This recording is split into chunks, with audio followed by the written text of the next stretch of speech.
Alright,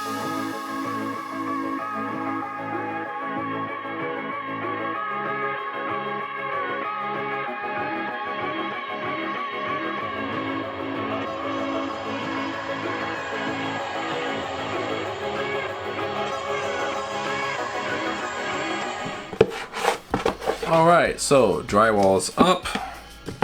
Got the tape up as well. Mixing up the plaster, spackle, whatever you want to call this stuff here.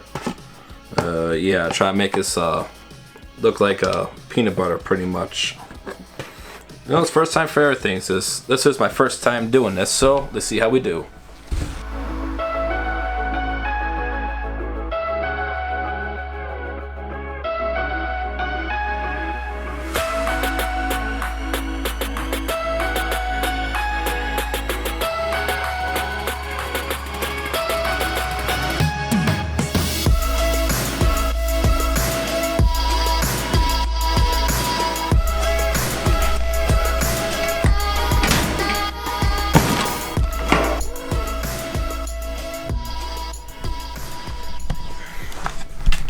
Stuff I was looking for is joint compound, not the spackle, and it was in the bag.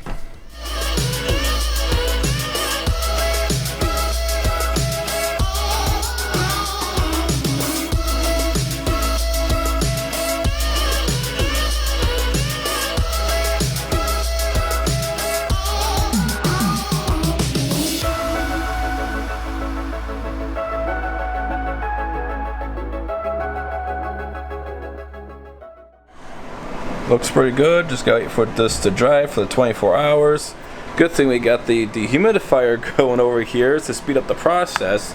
Maybe we could do this a little bit faster like later today, but who knows. The hardest parts were up here due to the fact that there was multiples up here, but don't worry, it was sanded down.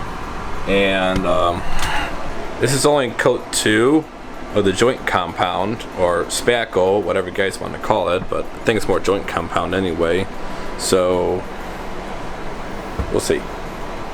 We're supposed to have like 3 coats of this stuff anyways, so definitely sand it down and see if it needs a 3rd coat, a wider base or whatnot. I know mixing is kind of iffy, you know, but we'll get there.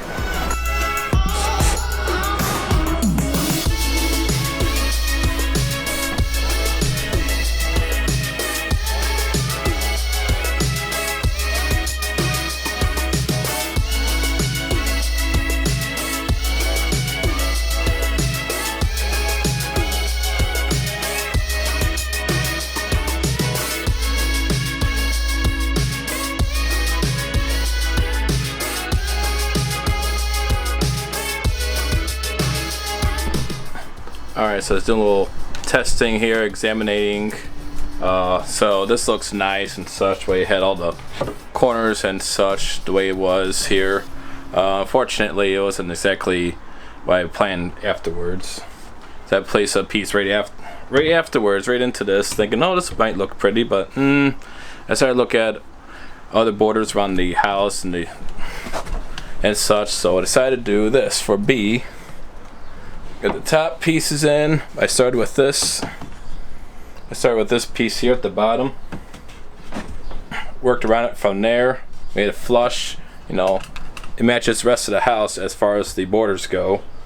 And like, this thing's gonna be held up by, you know, the bottom piece as well. Why is this so dark? Man. So I'm going to do this setup right here for the rest of the windows in the house. And so what I was doing with A. So A is going to get a redo completely.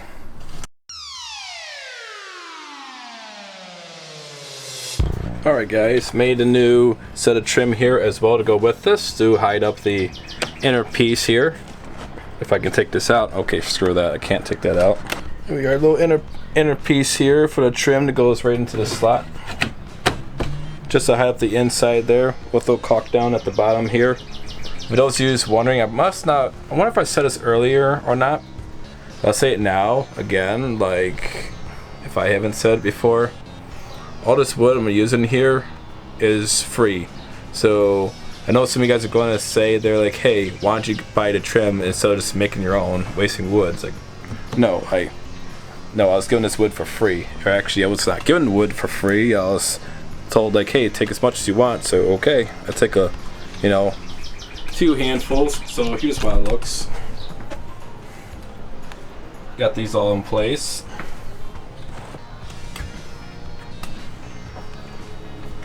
I didn't put this one in because it's a little bit warped. That's what you get for free wood, at least. What the wood was is shipping wood. And they ship products in there.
Looks like I am 1 12-foot board short up ahead here.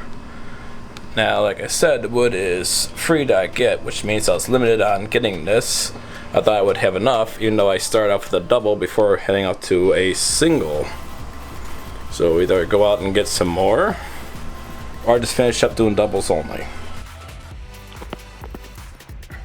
So what ended up happening in this situation is that I went out to the store to buy more wood, some 12-footers, but they actually sold 14-foots.